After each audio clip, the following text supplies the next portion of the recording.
The massive doors of the Zephyrian High Council chamber slid open with a deep rumble that echoed through the vast hall. Ambassador Kethver walked slowly across the polished floor, his four legs clicking softly against the cold stone. The ancient Nexari had traveled for 3 months across the galaxy to reach this place. His blue-scaled skin showed the wear of his long journey, but his golden eyes burned with urgent purpose around him. The council chamber stretched up toward a domed ceiling that sparkled with stars. Hundreds of Zephyrian nobles sat in curved rows, their pale gray skin gleaming under the bright lights. Their large black eyes watched him with a mixture of curiosity and barely hidden contempt. To them, he was just another messenger from a weak species, probably bringing news of some distant trade dispute. At the center of the chamber sat High Counselor Zexthul on his throne of black crystal. The Zephyrian leader was massive, even by his species standards, with thick arms that ended in razor-sharp claws. Silver armor covered his chest, decorated with the symbols of 1,000 conquered worlds. His lipless mouth was set in a permanent sneer as he looked down at the approaching ambassador. "Speak quickly, Nexari," Zexthul said, his voice booming through the chamber. "The High Council has important matters to discuss. We do not have time for your usual lengthy speeches about peace and harmony." Several council members laughed at this insult. Kethver had expected such treatment. The Zephyrians had grown arrogant over their 500 years of galactic dominance. They controlled over 2,000 star systems and commanded the largest military force the galaxy had ever seen. Few species dared to challenge them anymore, but Kethver had not come to challenge them. He had come to save them. "High Counselor," Kethver began, his voice calm despite the hostile audience, "I bring urgent news about a species you have recently discovered. They call themselves humans, and they come from a world called Earth in the Outer Rim territories." Admiral Vorth, the Empire's chief military commander, leaned forward in his seat. His scarred face showed the results of countless battles, and his red eyes gleamed with interest. "Ah, yes, the primitives from Sector 779. What about them, old one? Have they finally learned to bow before the Empire's might?" "That is exactly what I have come to warn you about," Kethver replied. "These humans are not what they appear to be. My people have been watching them for several years now, ever since your scouts first made contact. What we have learned frightens." U.S. High Counselor Zexthul laughed, a harsh sound that filled the chamber. "Frightened? The wise Nexari, frightened of some backwater species that has barely learned to travel between stars? This is rich entertainment indeed." Kethver reached into his travel pouch and pulled out a small device. With a gesture, he activated it, and a holographic display appeared above the chamber floor. The image showed a battle scene in space with ships firing bright beams of energy at each other. "This recording was made 3 months ago in the Kepler system," Kethver explained. "A Zephyrian patrol fleet encountered a small group of human vessels. Watch carefully." The hologram showed 5 large Zephyrian warships approaching 3 much smaller human craft. The human ships looked crude compared to the sleek Zephyrian vessels with ugly angular designs and visible weapon ports. Any reasonable observer would have expected the humans to surrender immediately. Instead, the human ships attacked. What followed defied everything the Zephyrians thought they knew about space combat. The human vessels did not form neat battle lines or follow standard tactical formations. Instead, they scattered in seemingly random directions, using the nearby asteroid field as cover. One human ship actually flew directly through the middle of the Zephyrian formation, firing in all directions as it passed. "Madness," Admiral Vorth muttered, but his eyes were fixed on the display. The battle continued for only 15 minutes, but in that time, the humans destroyed 2 Zephyrian ships and severely damaged a third. They lost only one of their own vessels, and that one managed to ram a Zephyrian cruiser before exploding. The surviving human ships vanished into hyperspace, Leaving the patrol fleet in ruins, the hologram faded and the chamber fell silent. Several council members shifted uncomfortably in their seats. They had all heard rumors of strange encounters with human ships, but seeing it with their own eyes was different. Impressive, Admiral Vorth admitted.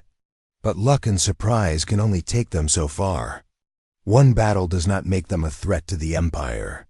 Kefver activated his device again, and another hologram appeared. This one showed a human ship design, with detailed technical specifications floating beside it.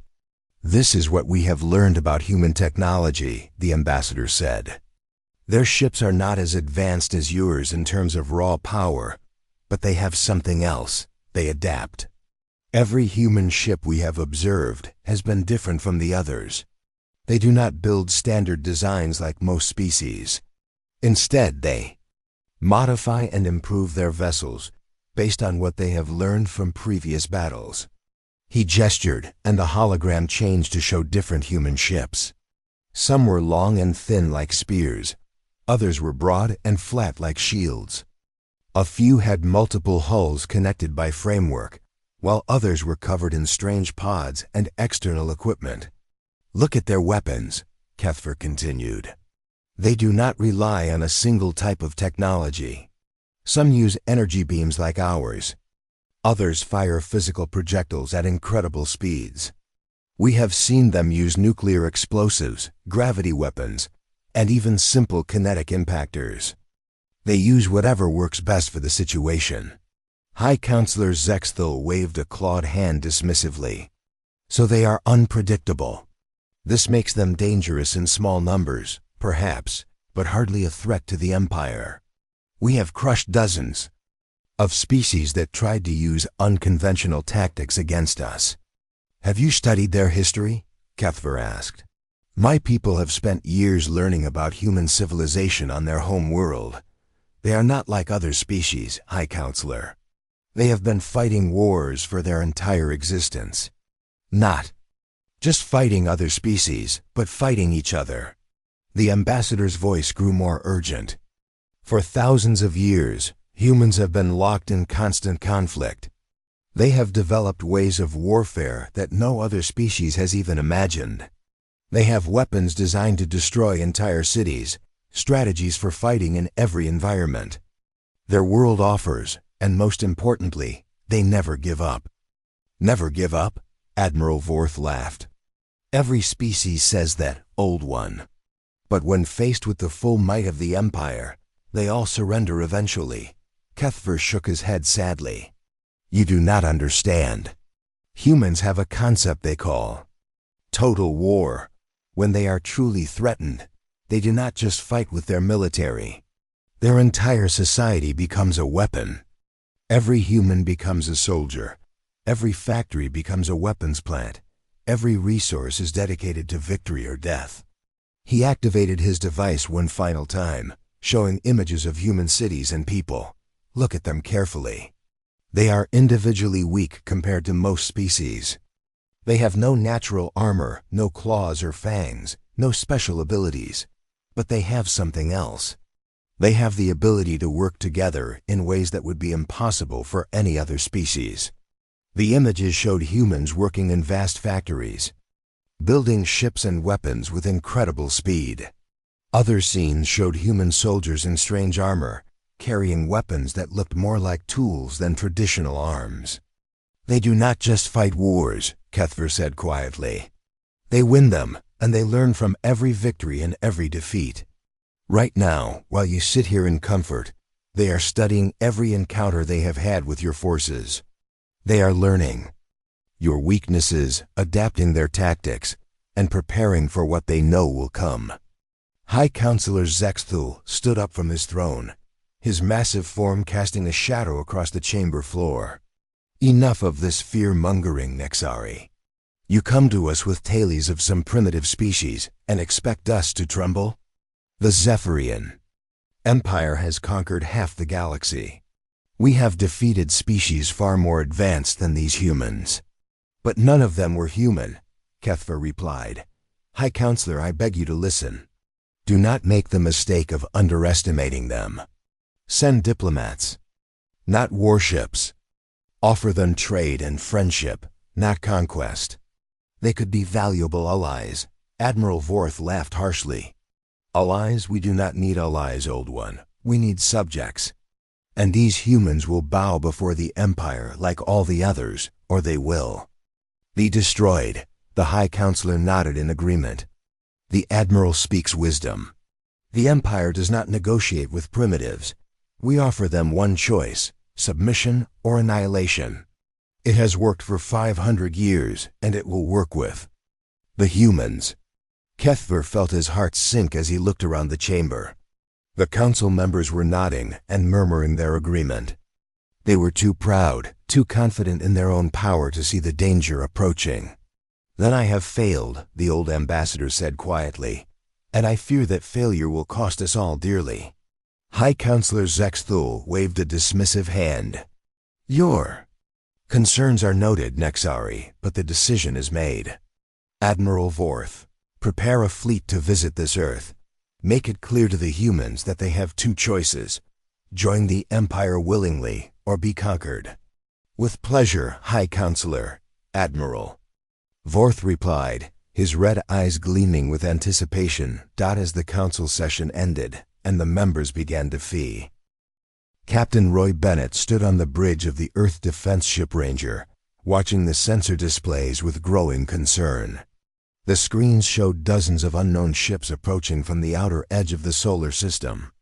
Each vessel was massive, easily 3 times the size of the largest human warship. Their sleek gray hulls gleamed under the distant light of the sun as they moved in perfect formation toward Earth. Contact Admiral Sullivan, Bennett ordered his communications officer. Tell her we have visitors, and they don't look friendly. Lieutenant Pete Morgan worked quickly at his console. Admiral Sullivan is already aware, sir. She's ordering all defense ships to form up at the Jupiter station. We're to proceed there immediately. Bennett nodded grimly. He had been expecting something like this ever since the first contact incident 6 months ago. A human exploration ship had stumbled across an alien patrol in the Kepler system, and the encounter had not gone well. The aliens had demanded surrender, and when the humans refused, a brief but violent battle had followed. Now it seemed the aliens were coming to Earth in force. How many ships are we looking at? Bennett asked his tactical officer, Commander Alex Rodriguez. 47 vessels, sir. All of them appear to be warships. They're broadcasting some kind of signal, but it's not in any language our computers recognize. Keep trying to decode it, Bennett said, and get us to Jupiter as fast as possible.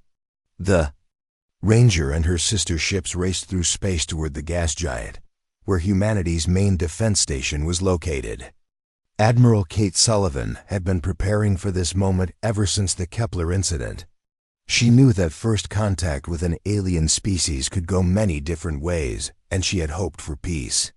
But she had also prepared for war. At Jupiter Station, Admiral Sullivan watched the approaching alien fleet through the observation deck windows. The station was humanity's most advanced military installation, built into one of Jupiter's smaller moons and bristling with weapons and defensive systems. Around it, 32 human warships waited in defensive positions. They certainly know how to make an entrance, she muttered to her aide, Major Chris Turner.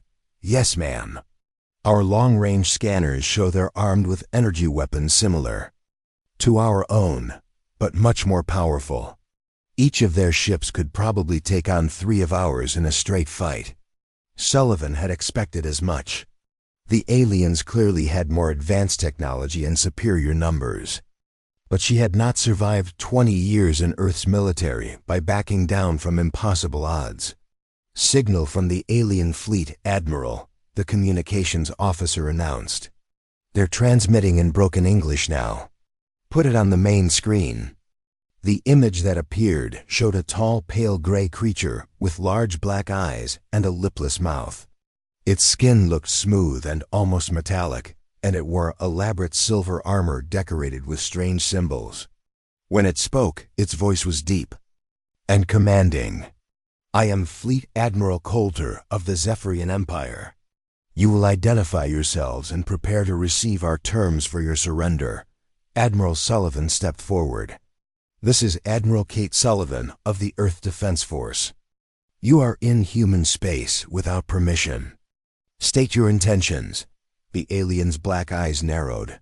Human space? This entire sector belongs to the Zephyrian Empire by right of conquest. You are primitives who have barely learned to travel between worlds. You will submit to Imperial authority, or face the consequences. And what exactly are those consequences? Sullivan asked, though she already knew the answer. Total destruction of your species and the occupation of your world, Coulter replied without hesitation. The Empire has given this choice to 1,000 species. Most are wise enough to accept our generous offer of protection. Sullivan looked around the bridge at her officers. They were all watching her, waiting for her decision. She could see the fear in their eyes, but also determination. These were people who had sworn to defend Earth, and they would not back down easily. I'm afraid we'll have to decline your generous offer, Sullivan said. This is our home, and we don't plan to give it up without a fight. Fleet Admiral Coulter laughed, a harsh sound that echoed through the communication system. A fight? You have 30 ships, we have 47. Your vessels are primitive compared to ours. This will not be a fight. It will be an execution. Maybe, Sullivan admitted. But it won't be an easy one. The communication ended, and both fleets began to move. The Zephyrian ships formed into a massive wedge formation, their weapons charging with ominous blue light. The human fleet spread out in a loose defensive pattern around Jupiter Station. Captain Bennett watched from the Ranger's bridge as the enemy fleet approached. All weapons ready, sir, Commander Rodriguez reported. Missile tubes loaded, energy. Weapons charged. Good. Remember the drill, people. We're not trying to win a stand-up fight. We're trying to make them pay for every inch. The battle began when the Zephyrian fleet reached weapons range. Their ships opened fire simultaneously, sending dozens of bright energy beams toward the human vessels. The beams were incredibly powerful, designed to punch through the heaviest armor and destroy ships with single hits. But the human ships were not where the Zephyrians expected them to be. Instead of forming a traditional battle line, the Earth vessels had scattered throughout the Jupiter system. Some hid behind the gas giants' moons. Others used the dense asteroid belt for cover. When the Zephyrian barrage arrived, it struck empty space or harmless chunks of rock. Now, Admiral Sullivan ordered from Jupiter Station. The human counterattack came from multiple directions at once. Ships emerged from behind moons and asteroids, firing missiles and energy weapons at the confused Zephyrian formation. The aliens had expected a conventional space battle, but this was something entirely different. Captain Bennett's ship, the Ranger, came screaming out of Jupiter's upper atmosphere, using the planet's massive gravity well to boost its speed. At the same time, 3 other human vessels attacked from the asteroid belt, while 2 more dropped out of hyperspace directly behind the enemy fleet. The Zephyrians tried to respond, but their perfect formation was suddenly a disadvantage. Their ships were too close together to maneuver effectively, and they kept getting in each other's way as they tried to target the fast-moving human vessels. Direct hit on their flagship, Rodriguez reported as the Ranger's missiles found their target. Their shields are down to 60%, but the Zephyrians were not helpless. Their weapons were indeed more powerful than anything humanity possessed. And when they managed to hit a human ship, the results were devastating. The Earth vessel Defiant took a direct hit from an enemy beam and exploded in a ball of fire. "Defiant is gone," came the report from the communication station. 37 crew lost. Bennett gritted his teeth. Every human life lost was precious. But they could not afford to think about casualties now. Continue the attack. Use the asteroid belt for cover and keep moving. The battle raged for over an hour, with neither side able to gain a decisive advantage. The Zephyrians had superior firepower, but the humans had superior mobility and tactics. Every time the aliens tried to form up for a concentrated attack, the human ships would scatter and regroup somewhere else. Dr. Sam Parker, watching the battle from Jupiter Station's medical bay, was amazed by what he was seeing. "They're fighting like submarines," he told Major Turner. "Attacking and then disappearing, never staying in one place long enough to be pinned down." "It's an old Earth tactic," Turner replied. "When you're outnumbered and outgunned, you don't fight fair, you fight smart." The turning point came when Captain Bennett realized that the Zephyrian ships were having trouble with Jupiter's powerful magnetic field. Their sensors were being disrupted by the radiation, making it difficult for them to track targets accurately. "All ships, this is Ranger," he broadcast on the tactical frequency. "Move closer to Jupiter, use the radiation as cover." The human vessels dove toward the gas giant, skimming through its upper atmosphere and using its swirling clouds for concealment. The Zephyrians followed, but their larger ships were not designed for this kind of close-quarters maneuvering. One enemy vessel got too close to Jupiter's gravity well and was pulled into the planet's crushing atmosphere. Another collided with a moon while trying to chase a human ship through a narrow canyon. A third was caught in the crossfire when two Zephyrian ships accidentally targeted each other in the confusion. Fleet Admiral Coulter watched in growing frustration, as his perfectly organized fleet was torn apart by tactics he had never seen before. These humans fought like wild animals with no regard for proper military procedure. They used every dirty trick they could think of, turning the Jupiter system itself into a weapon.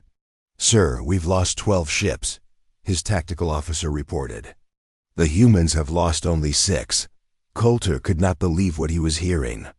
His fleet was supposed to be invincible. They had conquered hundreds of worlds using the same tactics that were failing so miserably here. "All ships, withdraw to long range," he ordered. "Reform the battle line." But as the Zephyrian fleet tried to pull back and reorganize, the humans pressed their advantage. Admiral Sullivan had been waiting for this moment. "Now we show them what humans can really do," she said. "All ships, execute Plan Delta." Plan Delta was something no other species in the galaxy had ever attempted. Instead of trying to test, General Paul Grant stood in the underground command center beneath the Rocky Mountains, studying the holographic display that showed the entire galaxy. Red dots marked Zephyrian Empire territory, covering nearly half of the known star systems. Blue dots showed human colonies, a tiny cluster of 12 worlds in the outer rim. The difference in size was overwhelming. "The intelligence reports are coming in from our deep space scouts," Colonel Janet Hayes reported as she entered the command center. "The Zephyrians are mobilizing everything they have. We're talking about the largest military buildup in galactic history." Grant nodded grimly. He had expected this after Admiral Sullivan's victory at Jupiter. The Zephyrians could not afford to let a primitive species humiliate them. Their entire empire was built on the fear of their military power. If word spread that humans could defeat them, other worlds might start to rebel. "How long do we have?" Grant asked. "Our best estimate is 18 months. Maybe 2 years if we're lucky. They're not just building ships, sir. They're recruiting allies, hiring mercenaries, calling in old debts.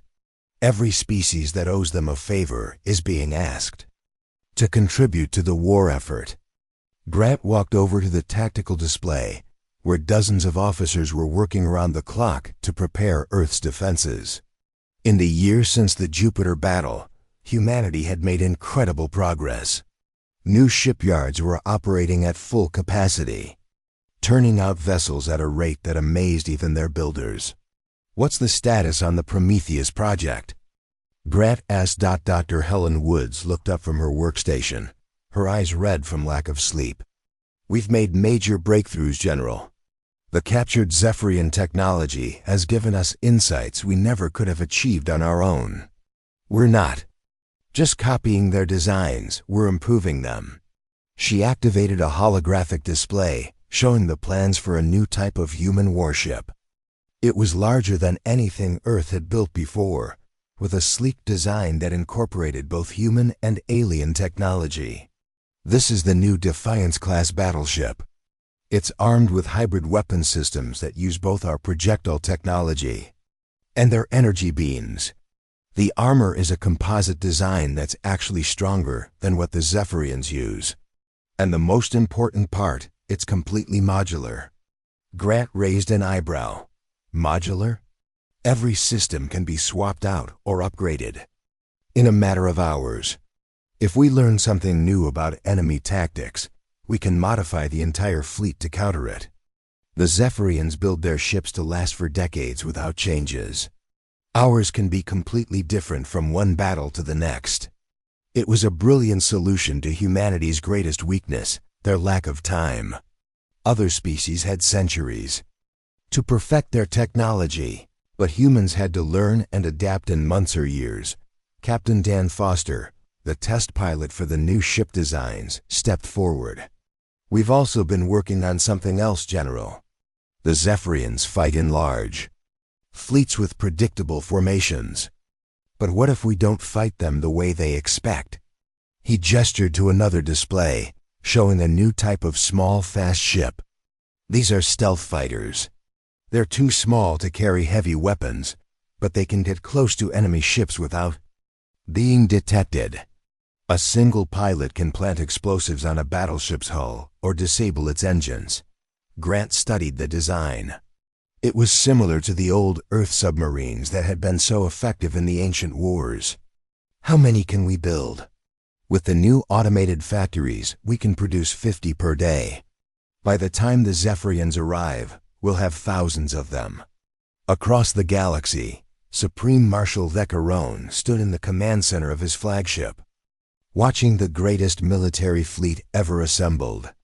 Over 3,000 ships filled the space around the Imperial capital world, representing 12 different species and dozens of mercenary groups.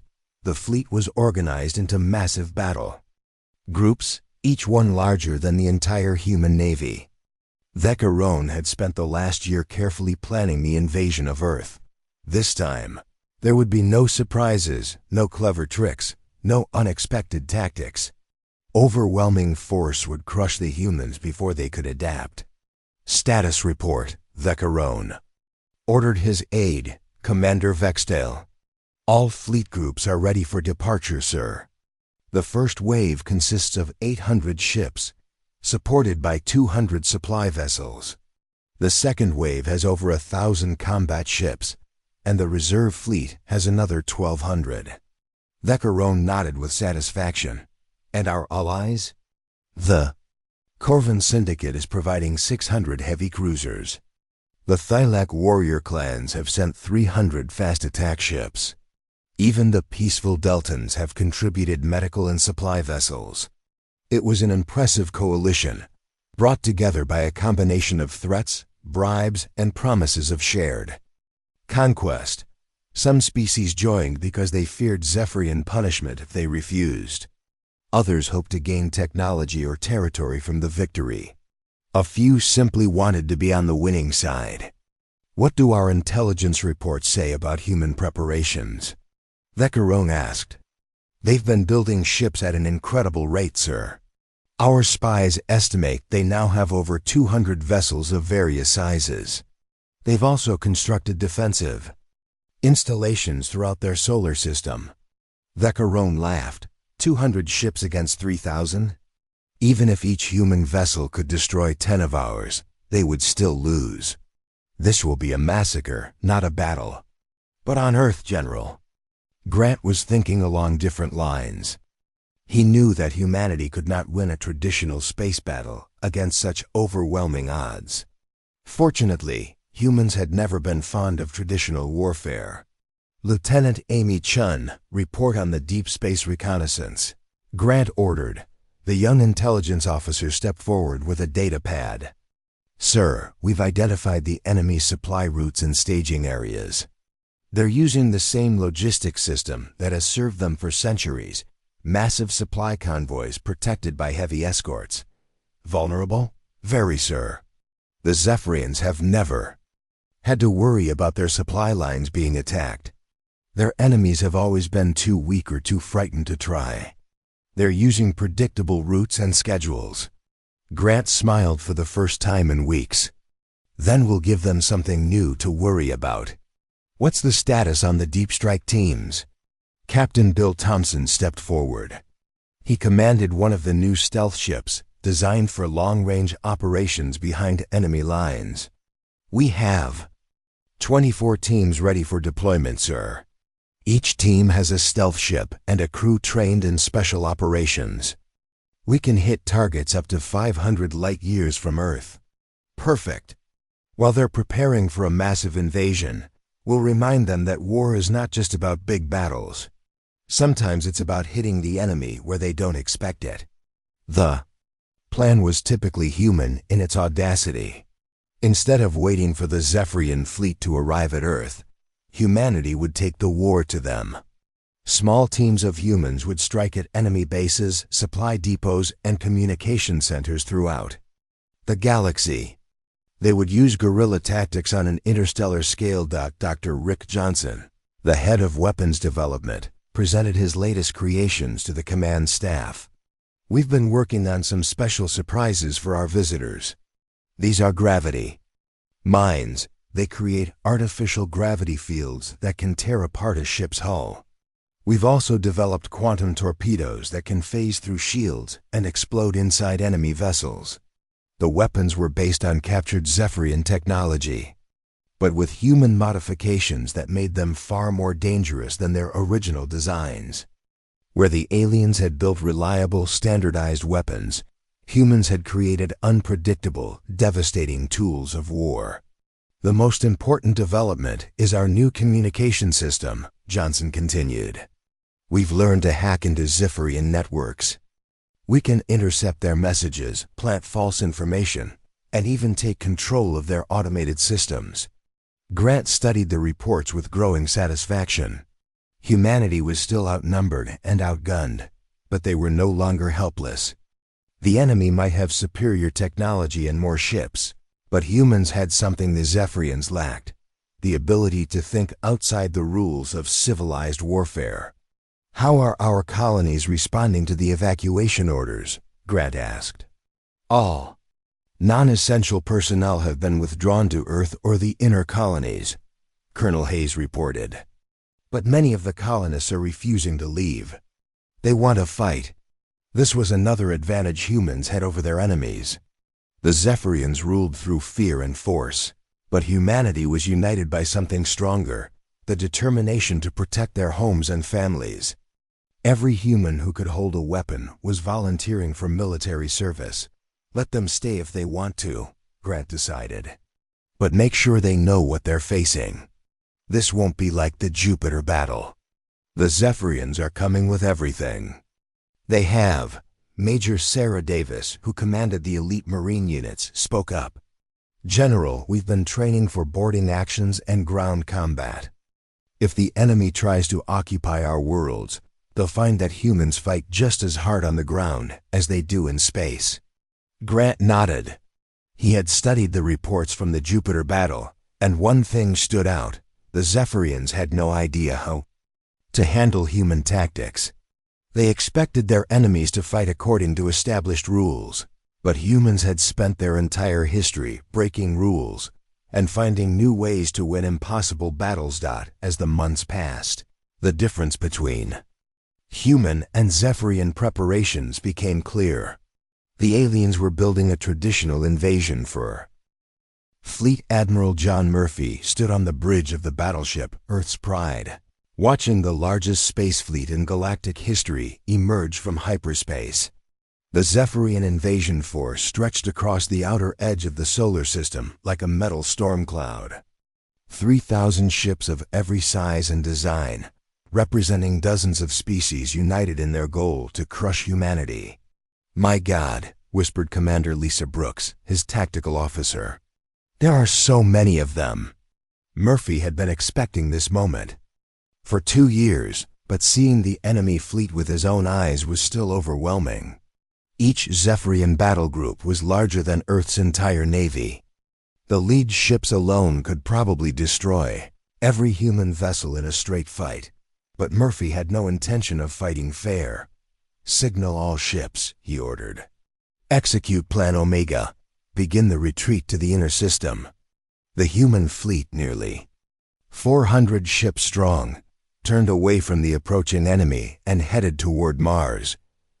To the Zephyrians, it looked like the humans were running in panic. Supreme Marshal Veccarone, commanding the invasion force, laughed as he watched the enemy. "Flee, cowards," he said to his officers.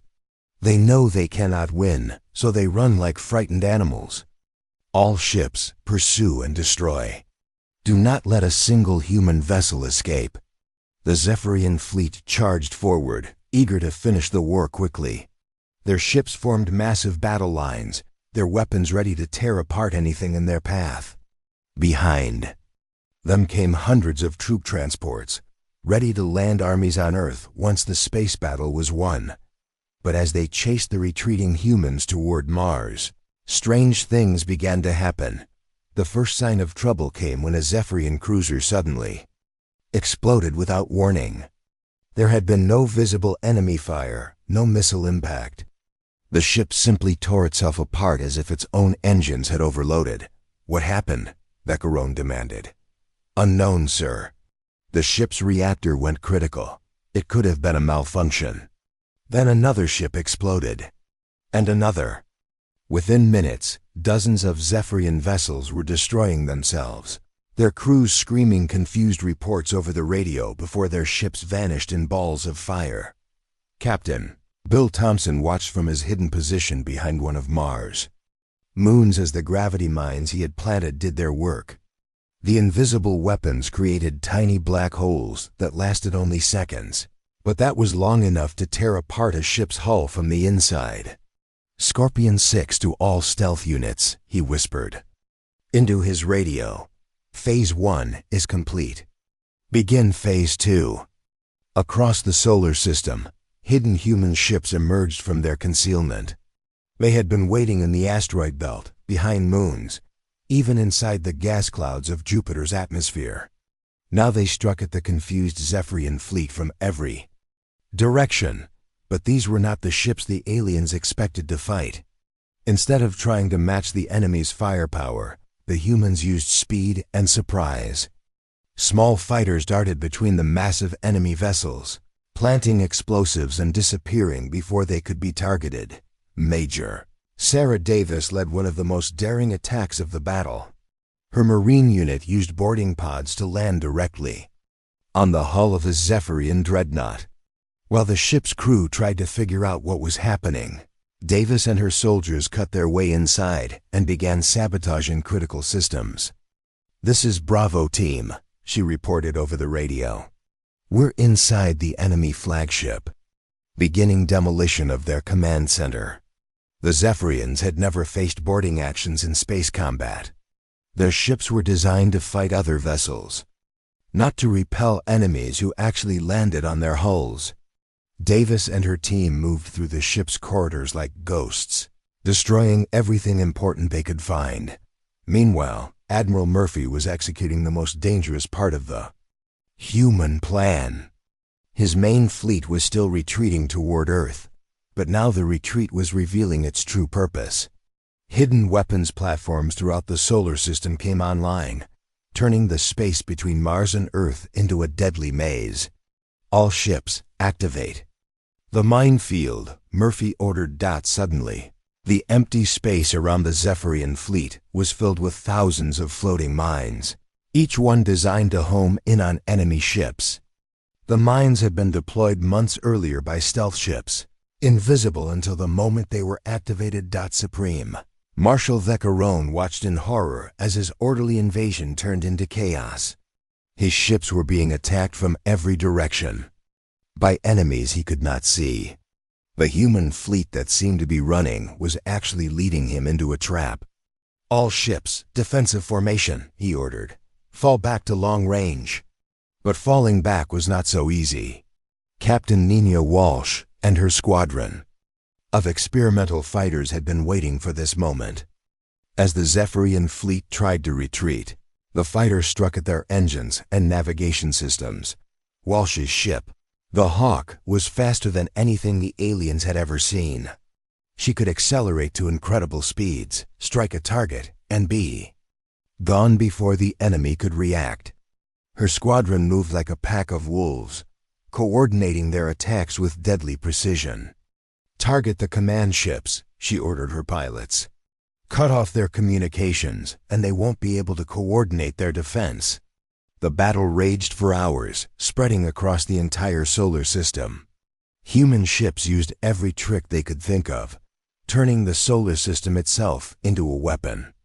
They used the sun's gravity to slingshot around planets, gaining impossible speeds. They hid behind asteroids and struck without warning. They even used the solar wind to mask their approach. Dr. Rick Johnson's new weapons proved devastatingly effective. The quantum torpedoes passed through enemy shields as if they were not there, exploding inside the ship's hulls. The gravity weapons created localized distortions that crushed vessels like tin cans. Most frightening of all were the hacker viruses that took control of enemy ships and turned their own weapons against their allies. But the Zephyrians were not helpless. Their ships were still more powerful than human vessels, and they had thousands of them. When they managed to hit a human ship, the results were catastrophic. The battleship New York took a direct hit from an enemy dreadnought and broke apart, taking 300 crew members with it. The tide of battle seemed to turn when the Zephyrian reserves arrived. Fresh ships jumped into the system, bringing the enemy fleet back to full strength. For a moment, it looked like sheer numbers would overwhelm the human defenses. That was when General Grant played his final card. "All stealth teams, this is command," he broadcast on a secure channel. "Execute Operation Backstab. Hit every enemy base within 500 light years. Show them what total war really means." Across the galaxy, human stealth ships that had been hiding for months suddenly revealed themselves. They struck at Zephyrian supply depots, communication relays, and command centers. In a single coordinated attack, humanity crippled the enemy's ability to support their invasion fleet. Captain Thompson led the attack on the main Zephyrian fuel depot, 300 light years from Earth. His ship, the Ghost, materialized inside the enemy's defensive perimeter and launched every weapon it carried at the massive storage tanks. The explosion was visible from orbit as billions of gallons of Starship fuel went up in a chain reaction that destroyed the entire facility. Similar attacks were happening throughout Zephyrian space, turning their own infrastructure against them. Back in the solar system, the invasion fleet suddenly found itself cut off from reinforcements and supplies. Supreme Marshal Veccheron realized that the humans had not just been fighting a defensive battle. They had been fighting an offensive war across the entire galaxy. "Sir, we're receiving reports from our bases," his communications officer said, his voice shaking. "The humans have struck everywhere at once. Our supply lines are completely severed." Veccheron stared at the tactical display, hardly believing what he was seeing. The humans had turned the entire galaxy into a battlefield, striking at targets the Zephyrians thought were completely safe. It was a level of strategic thinking that no other species had ever demonstrated. Admiral Murphy chose that moment to spring his final trap. The human fleet, which had been retreating for hours, suddenly turned and attacked with everything they had. Fresh ships emerged from hidden bases on the outer planets, while damaged vessels that had seemed out of the fight rejoined the battle with rapid field repairs. "All ships, maximum attack," Murphy ordered. "Show them what happens when you threaten Earth." The human counterattack was unlike anything the Zephyrians had ever seen. Human ships rammed enemy vessels, using their own hulls as weapons. Fighters flew suicide missions into the heart of enemy formations. Marines boarded crippled ships and captured them for use against their former owners. Most shocking of all was the humans' use of their own damaged ships as weapons. When the battleship Freedom's engines were destroyed, her captain aimed the ship at an enemy dreadnought and detonated the reactor, taking both vessels out in a massive explosion. "They're insane," one of Vekaron's officers shouted. "They're using their own ships as bombs." But it was not insanity. It was desperation mixed with determination. The humans knew they were fighting for their survival, and they were willing to sacrifice anything to protect their home world. The battle reached its climax when Major Davis and her Marines managed to capture the enemy flagship's bridge. As Zephyrian security forces tried to retake the command center, Davis held them off while her technical specialists upload. President Mary Collins stood in the rebuilt White House, looking out at the crowds of people celebrating in the streets below. 2 years had passed since the great battle at Earth, and the solar system was finally at peace. But the victory had changed everything, not just for humanity but for the entire galaxy. "Madam President," her aide announced, "Ambassador Kethver has arrived for the peace conference." Collins nodded and straightened her formal dress. Today would mark the official end of the war with the Zephyrian Empire, but more importantly, it would establish humanity's place in galactic politics. The old Nexari ambassador had been instrumental in arranging these negotiations out in the Grand Conference Room. Representatives from dozens of species had gathered. Many were former members of the Zephyrian Empire who had declared independence after the defeat at Earth. Others were neutral, powers who had watched the war from a distance. All of them were curious about the humans who had accomplished the impossible. Ambassador Kethver approached President Collins with slow, dignified steps. His blue scales were darker now, showing his advanced age, but his golden eyes still held their ancient wisdom. "President Collins," he said in his careful English, "I am honored to meet the leader of the species that has changed galactic history." "The honor is mine, Ambassador," Collins replied. "I understand we have you to thank for trying to prevent this war in the first place." Kethver's expression grew sad. "I failed in that mission. Too many lives were lost because the Zephyrians would not listen to wisdom." Across the room, a figure sat quietly in a simple chair, wearing the plain robes of a refugee. Former High Counselor Zexthu looked nothing like the proud ruler who had once commanded half the galaxy. His silver armor was gone, replaced by humble clothing. His arrogant sneer had been replaced by an expression of deep shame. After the defeat of the invasion fleet, the Zephyrian Empire had collapsed within months. Worlds that had been conquered centuries ago rose up in rebellion. The military, broken by their losses, could not maintain control. Zexthul himself had been overthrown by his own people and forced to flee as refugees demanded justice for the pointless war. "May I speak?" Zexthul asked quietly when President Collins approached him. "Of course," she replied, curious to hear what the former ruler had to say. "I came here to apologize," Zexthul said, his voice barely above a whisper. "Not just to your people, but to all the species whose sons and daughters died because of my arrogance. Ambassador Kethver tried to warn us about your kind, and I laughed at his wisdom." He looked up at Collins with eyes that held genuine remorse. "I called you primitives. I said you were nothing more than another species to be conquered. I was wrong about everything." Collins studied the broken alien leader. She felt no satisfaction in seeing him humbled. The victory had cost too much to feel good about anyone suffering. "What did you learn from this war?" she asked. "That power without wisdom is meaningless," Zexthul replied. "That underestimating your enemies is the greatest mistake a leader can make, and that some species should be approached as friends, not conquered as slaves." Admiral Kate Sullivan entered the conference room, wearing her new uniform as commander of Earth's interstellar fleet. Behind her walked Captain Roy Bennett, now promoted to lead the Exploration Division, and General Paul Grant, who had become Earth's ambassador to the galactic community. "The latest reports from our exploration teams," Sullivan said, handing Collins a datapad. 47 worlds have requested Earth's protection since the war ended. 12 more want to join a defensive alliance, and the Corvin Syndicate is offering a formal trade agreement. It was overwhelming how quickly the galaxy's political landscape had changed.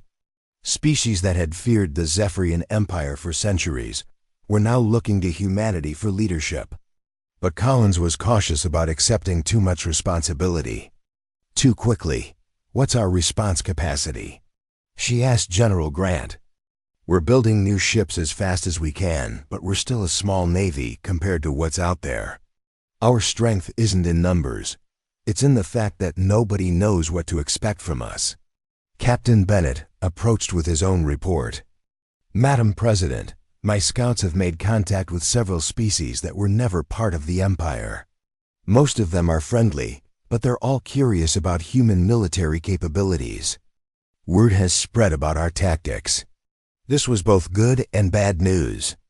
Earth's reputation as a military power was protecting them from potential enemies, but it was also making some species nervous about human intentions. Dr. Helen Woods, who had then promoted to head of technological development, presented her findings to the group.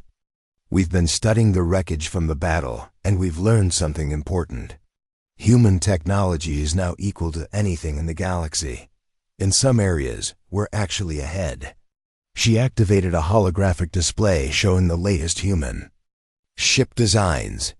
"Our adaptive engineering approach has given us capabilities that other species never developed.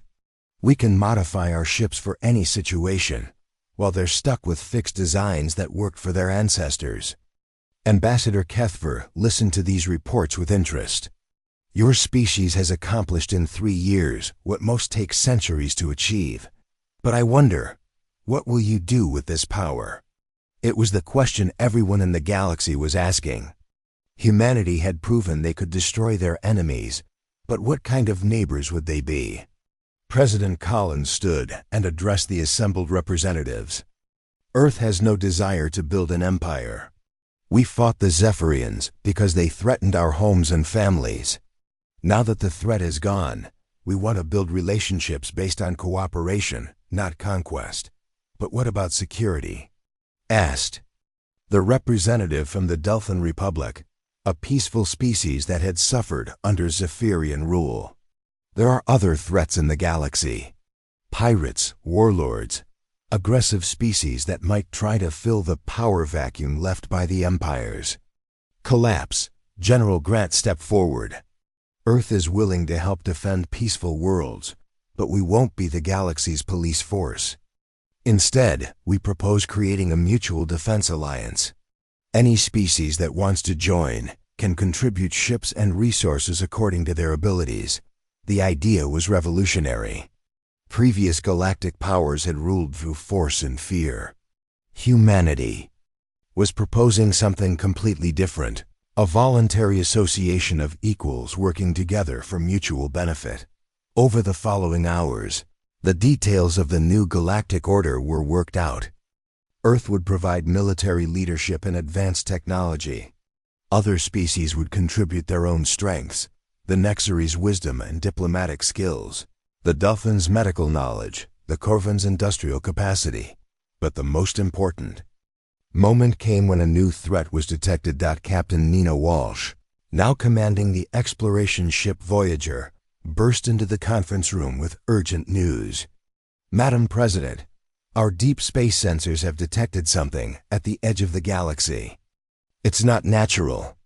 She activated a holographic display showing strange geometric structures moving through the void between galaxies. They were massive, each one larger than a space station, and they were heading toward the galactic rim. "What are they?" President Collins asked. "We don't know, but they're not like anything in our databases. They appear to be artificial, but they don't match any known technology." Ambassador Kethver studied the display with growing concern. In all my centuries of life, I have never seen anything like this. Whatever they are not from our galaxy." The room fell silent as the implications sank in. Just as humanity had established peace in their part of the galaxy, a new and unknown threat was approaching from the void. Admiral Sullivan was the first to speak. "How long until they reach inhabited systems?" "At their current speed, maybe 5 years," Walsh replied. "But we don't know if they'll change course or accelerate." President Collins looked around the room at the assembled representatives. "This is why we need to work together. Humanity proved that cooperation and adaptation can overcome seemingly impossible odds. Now we all need to apply those lessons." Former High Counselor Zexthu spoke up unexpectedly. "Madam President, if you will accept the help of a disgraced old fool, I offer what remains of my knowledge and experience. Perhaps my mistakes can help others avoid similar errors." Collins nodded. "Everyone's knowledge will be valuable. We're facing something completely unknown." Over the following months, the new Galactic Alliance worked together to prepare for the approaching threat. Human tactical innovations were shared with other species, while alien technologies were adapted for human use. The combination created capabilities that no single species could have achieved alone. Captain Bennett led a joint exploration mission to investigate the approaching objects. His crew included members from 6 different species, each contributing their unique perspectives and abilities.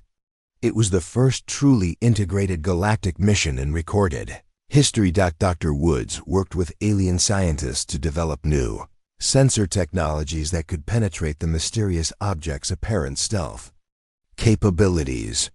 What they discovered was both fascinating and terrifying. The objects appeared to be automated exploration probes from a civilization so advanced that their technology seemed like magic. "They're not hostile," Woods reported to the Alliance Council. "At least, not yet. They seem to be studying our galaxy," Gath